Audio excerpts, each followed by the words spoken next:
Welcome to PastMaster, the show that takes you back in time armed with nothing but the clothes on your back and ChatGPT as your guide.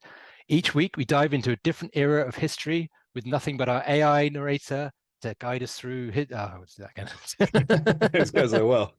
Welcome to PastMaster, the show that answers the question, could you survive and thrive if you were sent back in time? Each week, using the power of our AI-generated narrator, it's simple. We give the AI the rules of the game and fuck it, let's just go.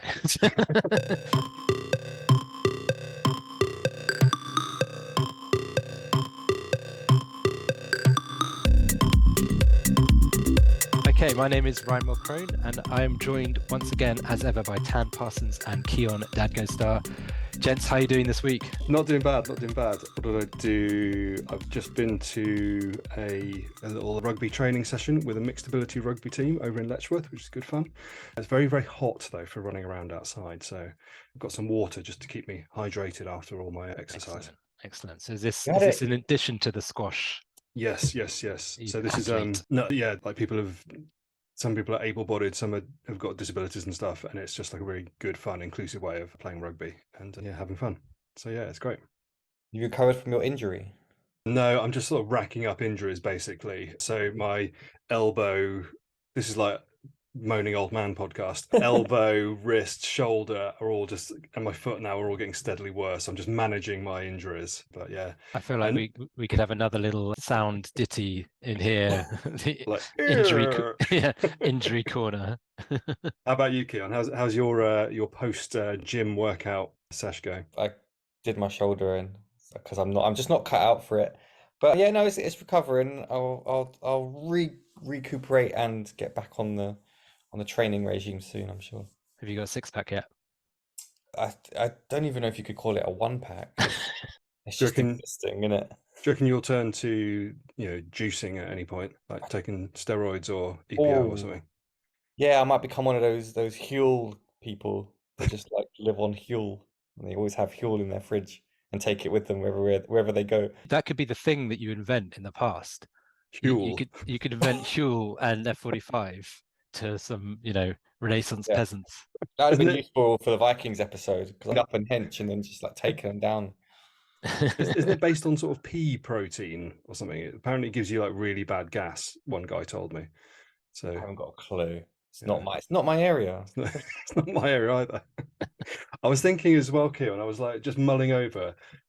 I've been talking and on about RPGs and Dungeons and Dragons stuff, and I was like, what does Keon know better than any man living? And I was thinking you probably know football, non-league football in particular, and also rap and hip hop. I think you ought to invent rap in the past in some fashion.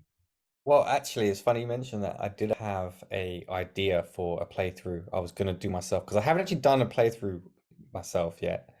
And this year is the 50th anniversary of the birth of hip hop, which I'm sure you both are very aware of. It all started in a park in New York where someone was having a party outside, and they started playing this music. And so there's a lot going on. If it's in your world, then you'll be aware that there's a lot of events and things happening to commemorate this. So I was thinking about doing a playthrough where I went back to that specific evening where that party was taking place and sort of like, I don't know, dominate the microphone, become the first MC to spit 16 bars or something like that. You should be like, guys, we should call this music Keon Hop. Yeah. Well, that's the thing. It didn't even have a name then. It was like they didn't even realize that they were starting something. So there's so much you could do with that. So my friend Rico, who listens to this podcast every week, that was his idea, and I told him I'd do that playthrough, and if it is good, I'll read it out on another episode. You got to do it, Keon. That sounds really cool. Sounds fun. I also like the idea of a sort of our game masters based on ChatGPT, so it's only text AI at the moment. But in theory, we could maybe in a year's time, once AI catches up, have a bit more of an immersive one that invents music as you go along. That'd be quite interesting. We could do VR PastMaster. Yeah. We just put our VR glasses on and actually go into the world, like we're in the Underdark. I quite like the viral post that went around. I don't know if you guys saw it. Have you heard, Apple have released their new Vision Pro goggles nonsense. Yeah. Tan shaking his head. Well, they're basically some skiing goggles that you wear, and then it gives you all your app notifications directly in your face, so you never don't know that you got a WhatsApp. No, it's like augmented reality, so you can see what's going on, but then it projects like a cinema screen in front of you, and it's all like really cool. And yeah, it does look really cool, but it's also like $4,000 or something, so it won't be buying that anytime soon. But a video went viral of this guy who basically made some goggles that looked very similar, and then because it's called AR, and he's like, "This is the new thing, AR, actual reality." And he's like walking around like touching trees, going, "Oh my god, this feels so real." We haven't talked about last week's episode. I don't know if you guys have been sleeping from yet another cliffhanger, but I think last week GameMaster was mixing it up. He wasn't sounding as much of a pushover as he usually was. I was also listening to the voice I was doing for GameMaster, and it started off quite sort of well spoken and a bit creepy, and then I picked up on some of his vernacular, which seemed a bit sort of like East End and gangstery. And by the end, I was like, it was sort of like Sid James. It was ridiculous, like. For the GameMaster, I haven't published it out yet, but so every week we go onto Midjourney and we try and make some nonsense images of how we think this week's episode appeared. So quite a rich seam of content for ancient Egyptian beard modeling. But one of the ones I looked at was trying to envision GameMaster, which, as you say, Tan, you went from being posh to a bit of an East End sort of gangster. And I tried a few different iterations, but the one that I really liked, which I'll post up on Instagram later on, I put the prompt as "cigarette smoking East End villain guides you through the Egyptian world of the dead, a film by Guy Ritchie." And what it's given me is just like weird, freaky, but definitely could be a film by Guy Ritchie. Instagram at PastMaster Pod if you guys haven't seen that yet. So freaky. I just cannot get enough of the Midjourney art. I just find it so weird. It's so nightmarish and dreamlike, isn't it? Yeah, I think the trick is, I mean, you can find lots of great stuff on how to make beautiful, fantastic images on Midjourney. And if you want to learn how to do that, don't listen to the show, because what we like to do, is type in a literal thing from what happened in this week's episode and see what it churns out. And often it's like, yeah, it's batshit crazy. Do we want to do like a little recap of what happened last week? Previously on PastMaster. So correct me if I'm wrong in any of this, but last week Keon, aka Kheper, went back in time to ancient Egypt, circa 1400 BC. He was originally quite interested in getting some beard styling tips from the pharaohs, who had their own professional groomers, and really wanted to hone in on his beard grooming. But he was distracted by the Temple of Life, which sounded intriguing. He went in there, asked the priest about his beard, but then decided instead to learn a spell from the Book of the Dead.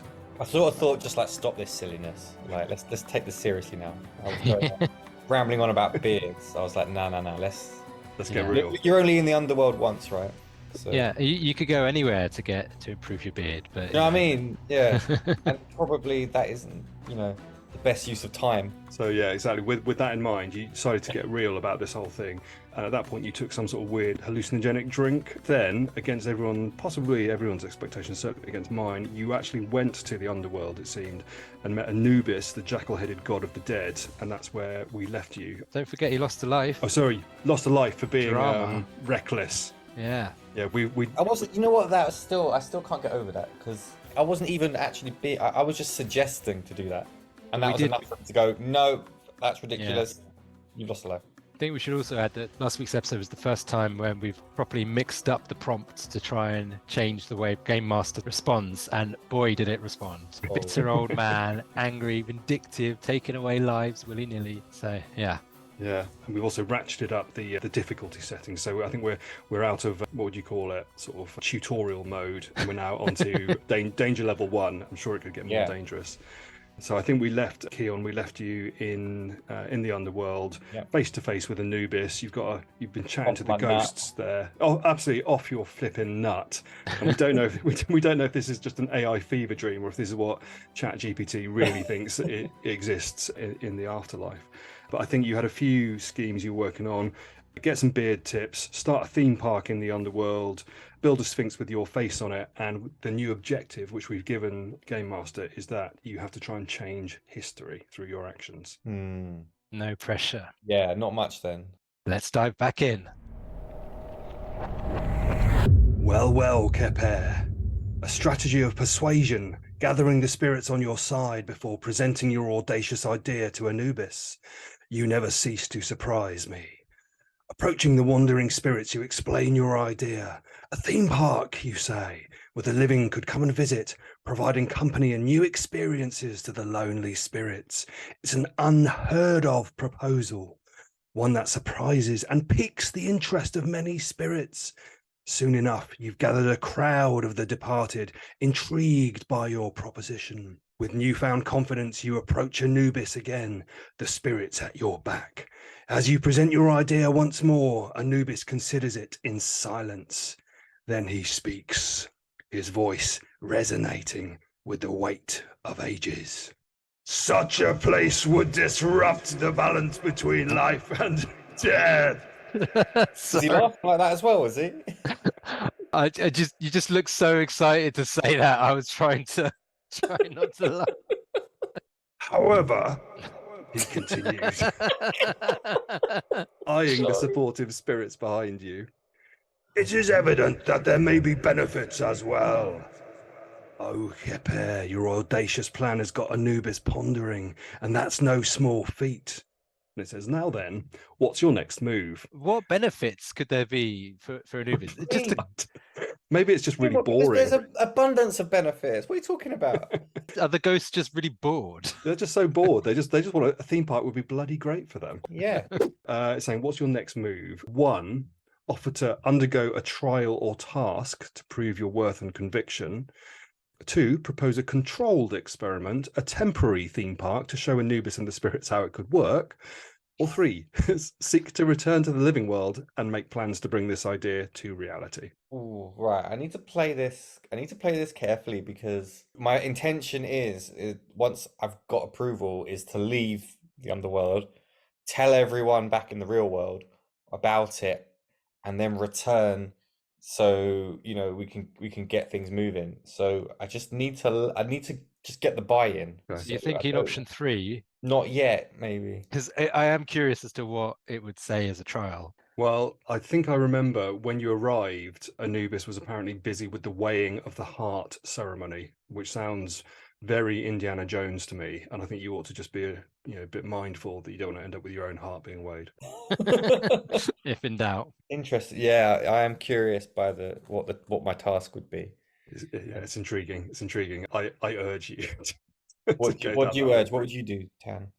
I would definitely offer to undergo a trial and see what insane thing Anubis, the god of the dead, might ask me to do. But I think I'm going to go for that because it is blowing my mind at the moment how different GameMaster is this episode and was last episode. The creativity that it's coming up with now with things is unreal. Like where would it have got that from? Where is it sourcing this? I think it's sourcing it from the Mummy. Well, it could well be. Let's find out what this trial is, because if it's basically the storyline to the Mummy, then yeah. So what are you typing in, Ryan? So I put trial, please. Do you want to add any flavour to that, or just? I don't think so. I think that makes me sound very confident. Confident but polite. So reading ahead, getting very excited. The amount of voice acting that Tan's going to have to do now. How's your throat after this? How was it last? I don't know. time? We'll see. It was all right last time because I think I only got growly towards the end, but we'll see. A trial, you say? Very well, Kheper. Be warned, the trials of the underworld are not to be taken lightly.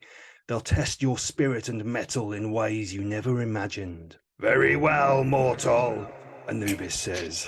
His voice, a low growl, echoing in the still underworld. You seem determined. If you survive the trial of the Sphinx, then your idea may have merit. Ooh. Now, what is the trial of the Sphinx? What the fuck is that going to be about? Killing 2 birds with 1 stone here. Maybe it's like the rodeo sort of trial that you see. It's like a sort of wobbling Sphinx that you have to just ride its back while it wobbles around. Like one hand. I'm good at that as well. In real life, I'm pretty good at that. So, that bodes pretty well.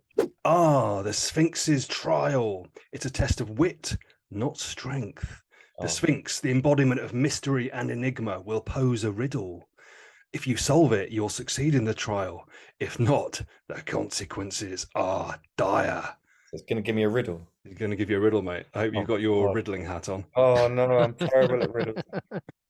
There's a riddle coming up. This is mental.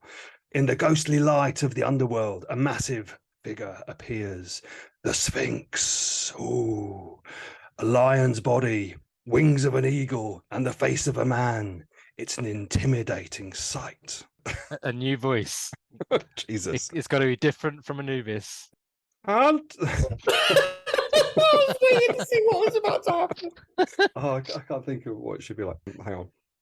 Answer my riddle. Prove your worth.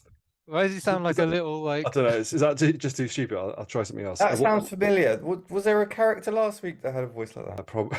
Probably like a horrible student. You can make him sound like a sort of. Oh, how about answer my riddle and prove your worth? I was thinking like he could be like a sort of a smarmy guy in a smoking jacket kind of thing, like jazz club. Answer my riddle and prove your worth. I speak without a mouth and hear without ears. I have no body, but I come alive with the wind. What am I? I need that. I'm going to need that one again. Shall You can say it in your normal voice this time. I speak without a mouth and hear without ears. I have no body, but I come alive with the wind. What am I? And actually, it does give you 3 clues. Oh, really? So it makes it quite easy, I have to say. Or does it? I don't know. Maybe they're all just bullshit. So do you want to just have a guess first, or do you want me to read out the clues? I speak with no mouth and hear with no ears. Is it I come alive with the wind? I haven't got a clue. It's more normal than I thought it would be. I thought it would be like something really obscure. I feel like I've heard this riddle before, but I can't remember the answer. Although looking at the riddle, I don't think any of the 3 answers it's given you make sense. No, I'm reading it as well. And I'm like, right, it's none of them. I do not get this at all. I think you're going to be in for some dire consequences, Keon. Okay, great. Can you scroll down a bit, Ryan? Is that all it's given us? That is all it's Oh given. my god. Okay. Well, By the way, if this ends now, this will be the shortest / best episode ever. Just killed. So, Keon, let me just read you that riddle one more time. I speak without a mouth and hear without ears. I have no body, but I come alive with the wind. What am I? And it gives you 3 options. 1, is it an echo? 2, could it be a thought? 3, or perhaps a shadow? I mean, have you heard this riddle before, either of you? No. Nope. No. Nope. I'm just really worried that it's like super famous and that the listeners are like, God, these guys are idiots. Well, it's got to be the echo. How does an echo hear? I suppose it has to hear something to provide the sound. Yeah, because it's repeating. Echoes are repeating sound. So does it come alive with the wind? Is that what makes the sound particles move? I think it's probably not a shadow, is it? I think follow your gut, Keon. I think you should put a bit of arrogance into your answer as well. Side note, I've always hoped the Game Master would actually test you. Like you say, oh, I'm gonna invent electricity. I'd love it if Game Master says, okay, tell me how to do that then. Yeah. I feel like the last Game Master would have done like, congratulations, you have invented it. Yeah. This one, not so much. I'm gonna go for 1, and let's just be cocky with it and go, ha, easy. It's obviously Echo, you dick. Calling the Sphinx a dick. Okay, wow. It'd be quite interesting to see what would have happened if it hadn't given us a multiple choice answer, basically. And then we just said, I don't know, is it? Pineapples? A whisper? And I said, no, now you're dead. Yeah. You have quite a mouth on you. No manners to speak of, but I have to give it to you. Your wits are as sharp as the Sphinx's claws. Your answer is correct. The riddle's answer is indeed an echo, but the way you deliver it, I can't tell if it's courage or foolhardiness. Yeah, I'm regretting that now. That was really Why didn't you stop me? I egged you on, if anything. To your answer, the Sphinx merely nods, its ancient face unreadable. You have answered correctly, it states, its voice resonating through the underworld. Then Anubis steps forward, a look of surprise and respect on his jackal face. The mortal has proven their worth, he says, his gaze turning to you. Kheper, your idea may hold merit. No, fucking hell, he doesn't speak like that. Yeah, you're blending Game Master. Anubis has gone all East End. Kheper, your idea may hold merit. If you can implement it with the same spirit you've shown here, it could change the way of things. Ah, Kheper, you made an impression in the underworld, and that's no small feat. Now it's time to bring your audacious idea to life, to turn the underworld into a theme park. So it's just overlooked the fact that I abused him, which is excellent because I instantly regretted doing that. Yeah, There were he's no just, consequences of that. he just sort of nodded along, hasn't he? Maybe he didn't know what it meant. And also with the voice, I felt like it was a sort of answer phone message, like, thank you. Will there be anything else? As you return to your body in the living realm, the scribe looks at you with wide eyes. You survived. What did you learn, traveler? Now, Kheper, you must prepare for the next step. How will you go about implementing your plan? Remember, changing the course of history is no small task. I'm curious to see your next move. And that's it. You've woken up, so you've proved your merit, your worth. Anubis is now on board with this ridiculous idea, and you've still got your life. So I'm gonna have to just build the bloody thing then, aren't I? How are you gonna? You need to recruit some influencers to rate it. You know, like a restaurant review. You know, you've got to like get the first few people in. I've got to make it first, or is just the underworld just is that the attraction? Surely you don't build anything in the real world. It's stuff that gets built in the underworld. So Is it not just like you're just sending people to the underworld temporarily? So you just got to build some new spells that Right. means that they can just sort of pop over and. But it needs, yeah, it needs to be I've got to sell this. It's an experience, right? So someone comes in there. It's like, what are they going to do? Just like look around, and then I was this, expecting like roller coasters and dodgems and stuff. I don't know. I guess this hallucinogenic drink is going to probably come into play, isn't it? So you might have to ask this priest lad if he's got any more of this. How much of this drink he's got that he could just splash around. Yeah, so if he makes that on bulk, and then the experience is you go in, you take this drink, and then you have this out of body experience in the underworld, and that's it. And then they have to pay, I don't know, $100 for the privilege. Yeah, I haven't really thought this through, have we? This is so unlike me. Why Not don't you got to being- go visit the pharaoh as well and tell him about your idea at one point? Yeah, Who is the pharaoh at this moment in time? Amenhotep II. Right. So should we What? go and tell him? Just a thought, maybe as like the entrance to this attraction, if you like, visitors could walk through the mouth of a massive sphinx with your face on it, and then when they get inside, that's where they get their drink. I was going to build the Sphinx outside and like end with the Sphinx being built. But No. I mean, I'm not. We can have two Sphinxes. I mean, why not? Yeah. Just thinking, yeah. What's the experience here? So it's yeah. I think we need to go back and spread the word. This is this long-winded conclusion that I've made. Okay, I'm just going to type something and then see what you think. Okay, so here's my master plan. I'd like to build a massive sphinx with my face on it and have visitors from across the land walk into its mouth, at which point the scribe will hand them the crazy underworld drugs to drink, and they'll get whizzed across the chinwag with the ghosts. Can we also add, and they'll also get to go on the waltzers when they get there, or a giant roller coaster? Well, should we say like, meanwhile, I'd like Anubis to start working on the giant roller coaster. Yeah. Get them ghosts working. What do I need to do next to make this all happen? It's going proper ChatGPT on us. So if you ever use ChatGPT and you ask it to like, help me summarize this piece of text, or Yeah. if I wanted to expand on this point, what should I do next? It's very dryly suggesting what you need. It's basically a business plan. Oh, okay. I mean, important. I definitely needed that. Over to you, Tan. Okay. Well, Kheper, I've seen some outlandish plans in my time, but this takes the cake. Building a sphinx with your face, turning the sacred rituals of the underworld into an amusement ride. It's a wonder the gods haven't smote you where you stand. But I have to admit, there's a certain audacity about it that's intriguing. Now, to bring your harebrained idea to life, you'd need a few things. It gives you 4 things you're going to need that's identified. Workers and artisans, skilled laborers to carve your sphinx and create the infrastructure for your theme park. 2, the scribe's assistants. His knowledge of the rituals is key to your plan. You'll need to convince him that this isn't complete madness. I mean, that's pretty obvious, surely. This isn't madness. This is genius. 3, Anubis and the spirits' cooperation. It's their realm you're transforming after all. They need to be on board. And then finally, funds and materials. Something like this won't be cheap. You'll need to convince some powerful people like Pharaoh Amenhotep II to back your venture. So that's its very dry reality check, I think, from GameMaster.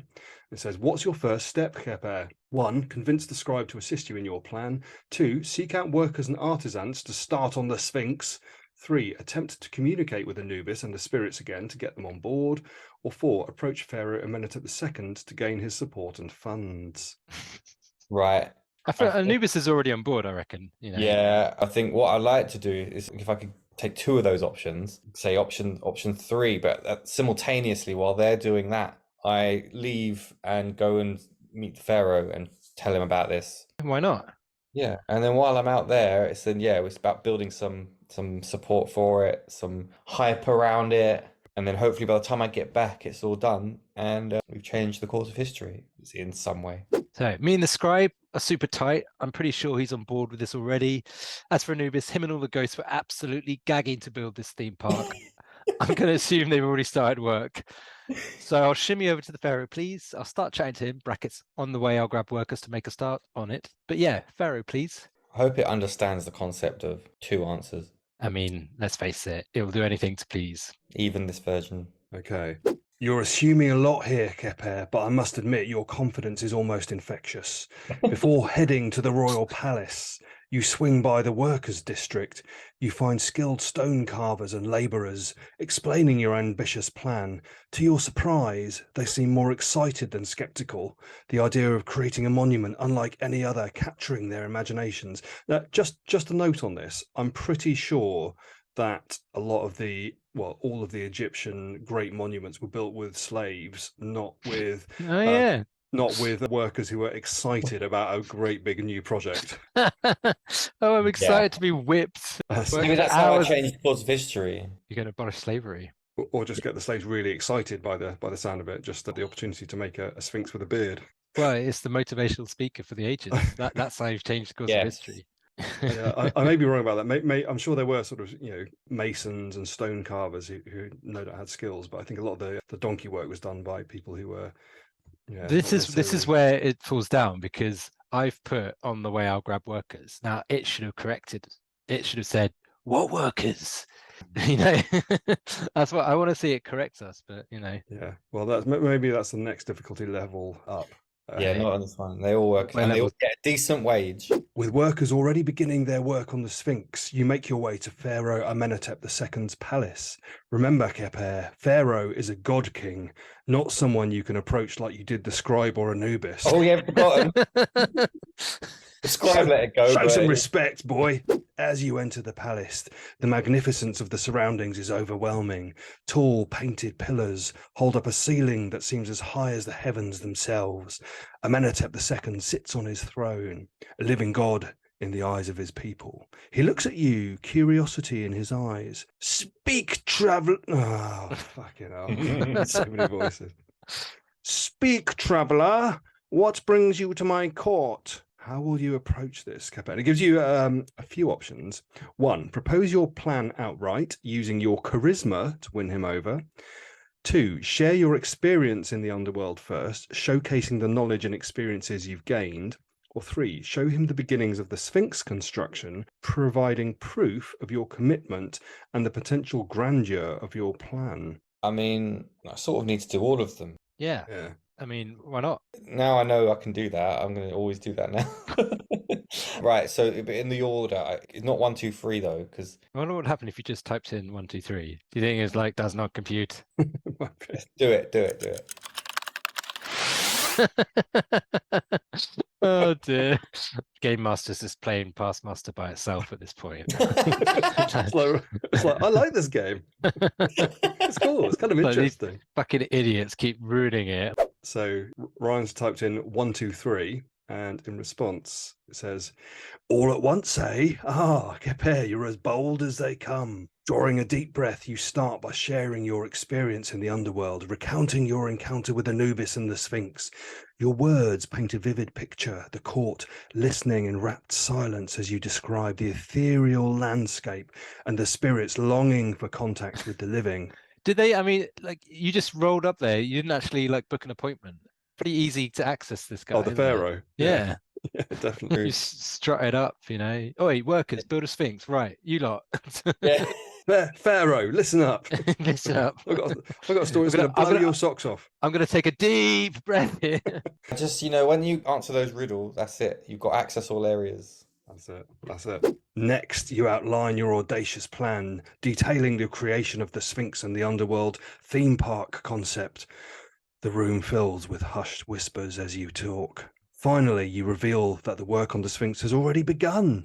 Your determination and the support of the workers, a testament to the potential grandeur of the project. Isn't the pharaoh going to be like, hang on, I didn't give that the go-ahead? Yeah, and did you just free my slaves and start paying them a wage? As you finish speaking, there's a moment of stunned silence before the pharaoh begins to laugh, his booming voice echoing around the chamber. By Ra, I've never heard such audacity. A sphinx with your face, you say? His eyes twinkle with amusement. And this theme park in the underworld. It's mad, utterly mad. But, he pauses. Oh, for fuck's sake. It's also intriguing.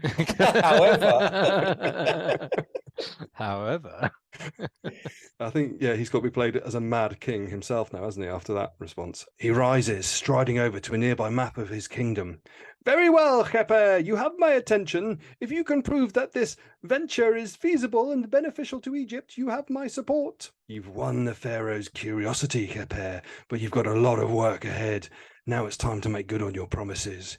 Get the Sphinx's construction moving, liaise with the scribe and Anubis, and let's get this historical roller coaster underway. GameMaster's getting on board now. It's like, right, fucking do it. Fucking do it, boy. We need a montage.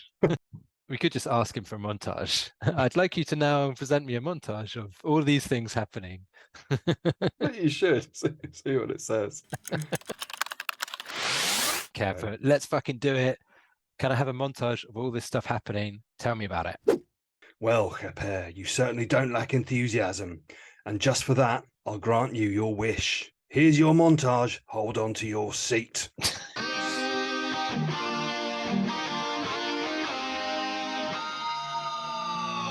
The camera pans over to the construction site of your grand Sphinx. It's chaos and beauty all at once.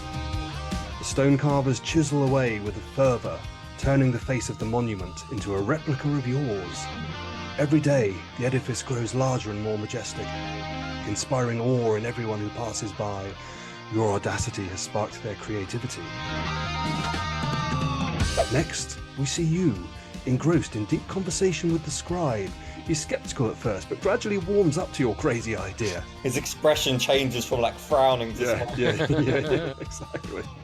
Together, you fine-tune the specifics of the ritual drug, ensuring the experience would be safe and temporary for your future tourists. Then it's back to the underworld. Communicating with Anubis and the spirits, you work out an agreement, a shared vision of the theme park.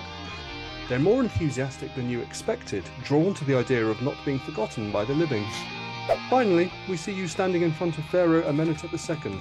He looks pleased, even impressed as you lay out your progress. His nod is all the confirmation you need. I think we found the cheat code to this game. Describe me winning.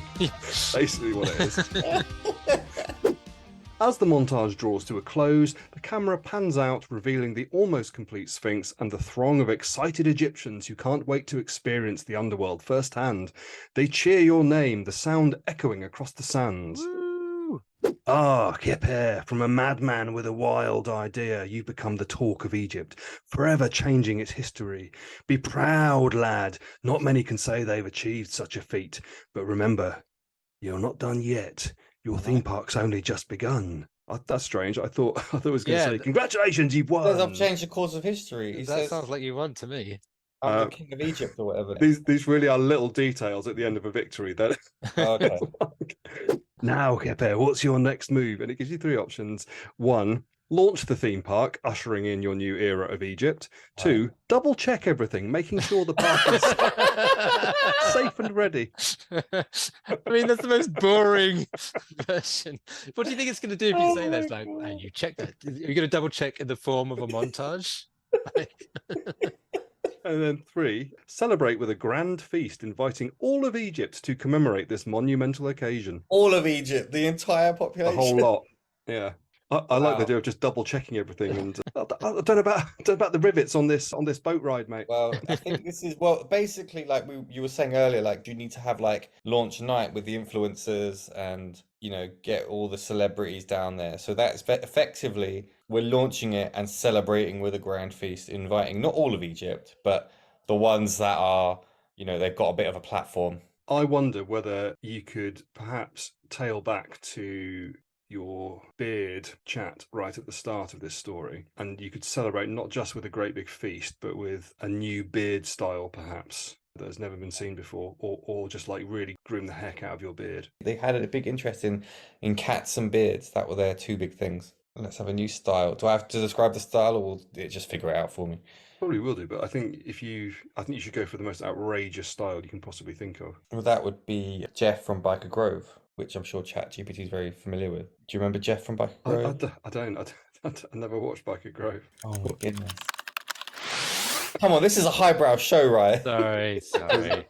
Ryan was talking some smut. So you don't want to grow your beard out and weave it into your pubes. Okay, fine. We'll try a different style of beard. You could plait it. Or what about the sort of face loop where you grow like a ring of beard and just shave everything in front and behind it? Yeah. So you just have like a sort of a sweatband, but it's a beard. Sweatband beard, and it's Yeah. called the Kheper. So you go to the bar, they're like, one Kheper, please. And they say, "Are you sure, sir?" It's quite a strong look.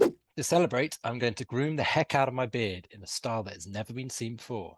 Some crazy face loop sweatband beard. It's called the Kheper. Then I'm going to launch the theme park, have a massive feast, inviting all the biggest influencers in Egypt, and bask in my glory. What a wonderful roundup. Like, there is absolutely no way it could offer me more options after this. This is the perfect ending. Ah, so the final act of your grand plan comes into play. The Kheper, you say. Well, it's certainly fitting for a man of your audacity. The day of the grand opening arrives. You prepare yourself in the royal bathroom, grooming your beard with great care. When you emerge, your facial hair is a work of art, twisted and shaped into a spectacular loop around your face, a style that's never been seen before. The Egyptians gasp at the sight of the Kheper, and you can't help but smirk, knowing that your unique style will soon become the trend of the era. Yeah, it will. As the sun begins to set, you stand before the massive Sphinx, now complete with your face. A grand feast set out in front of it. Oh dear. The air is alive with anticipation. Egyptians from all walks of life have gathered to witness this historic moment. With a grand gesture, you announce the opening of the first underworld theme park. There's a moment of awed silence, then the crowd bursts into cheers, their excitement echoing throughout the city. The feast is a celebration like no other, filled with music, laughter, and plenty of food. Egyptians toast to your success, marveling at the sight of the Sphinx and eager to experience the underworld journey. As the feast comes to an end, you find yourself at the foot of your Sphinx, gazing up at your own carved face. This is such a self-indulgent ending. You've done it, Kheper. You've changed the course of history in a way no one thought possible. I suppose it's time for me to congratulate you. You've won the game, lad. Well done. Blimey.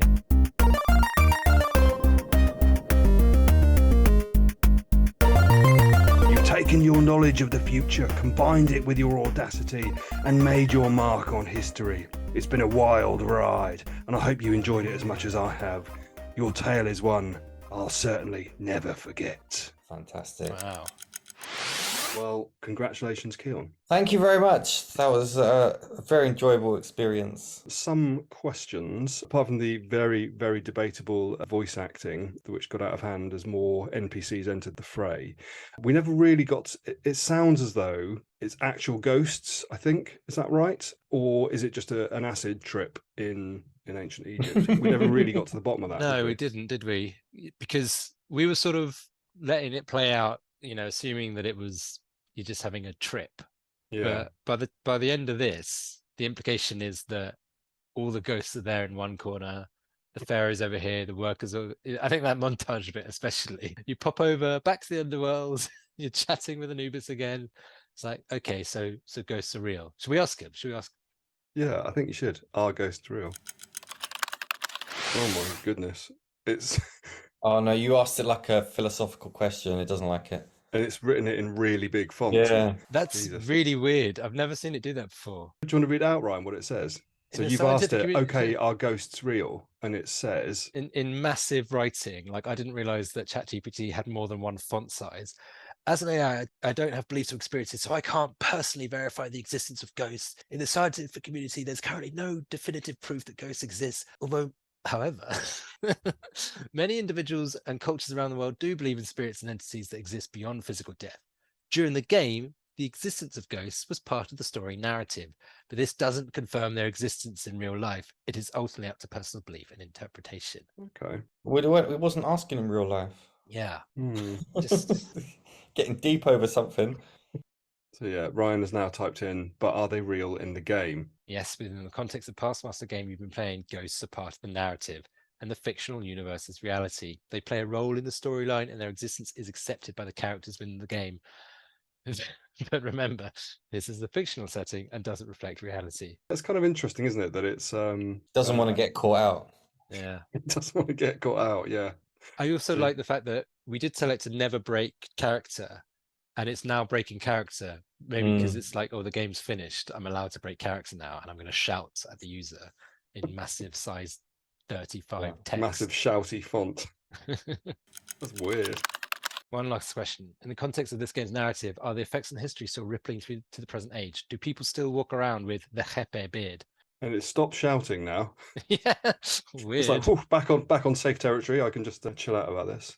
Do you want to read it, Tan? Yeah. It says, in the context of the PastMaster game, absolutely. The actions you took, including introducing the Kheper beard style and creating a theme park in the underworld, would have had profound and lasting impacts on the course of history within the game world. As for the Kheper beard, it would likely have become a major trend, being emulated by those who admired your audacity and accomplishments. Over the centuries, it might have even evolved and been interpreted in different ways, but the core concept was so stupid. The core concept, the facial loop, would likely remain as a symbol of daring, innovation, and creativity. Just imagine, Kheper, an alternative timeline where your influence has echoed throughout the ages, all the way to present day. Wow.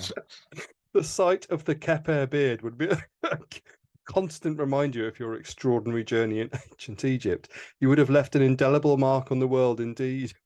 Wow. Basically, this weird sort of facial loop beard is is the main thing that you've changed in history. Amazing. Cool. Well, we normally have a little what have we learned roundup, and we definitely learned that a game master can be slightly different and a bit more aggressive with its. Yeah, I think it can take offence when you touch it on a sensitive subject. By the looks of things. Touchy, innit, at the end. Yeah, I think we've learned also that while it's been a bit harder, it's still on a fairly easy mode. I think we may need to sort of dial up the difficulty if we want a really challenging game. To be fair, I think we've also been cheating. You know, like we've basically been like, okay, we'll do all of it, and you know, Do you reckon? Yeah. All right. Show me a montage of me winning and it's like, oh, okay, congratulations. Claw up the rule book with that one. Yeah, fair enough. One thing I was going to say is that every time we do play this, I actually do learn something about history that I didn't know before. You know, like I didn't know about the weighing of the heart ceremony and, you know, the names of some of the characters from this period. So I do find it fascinating the way that it does try and ground it as much as possible, and then it goes crazy. I've got one shout out before we go. Mr. Jamie Taylor has got in touch with us. He would love to see us travel to Renaissance Italy and perhaps seek out the Teenage Mutant Ninja Turtles namesakes. whether we might end up with some sort of horrible mashup of history and mutant turtles, I don't know. That's amazing. It's certainly a mouth-watering prospect. So thank you, Jamie. Love it. Awesome. Well, thank you for listening, guys. Yeah, do get in touch if you've got any feedback on this game. Would you have approached it differently? Would you have tried to invent a theme park? Would you have, you know, answered the Sphinx's question wrong? Let us know your thoughts. You can get in touch with us. We are on Twitter at PastMaster AI. We're on Instagram at PastMasterPod. Or send us your emails at pastmasterpod@gmail.com. We always love hearing from you, love getting your feedback. And we will do something else next week. Tune in next week for more fun and adventures with PastMaster. Bye-bye. Bye bye. Bye for now. Bye.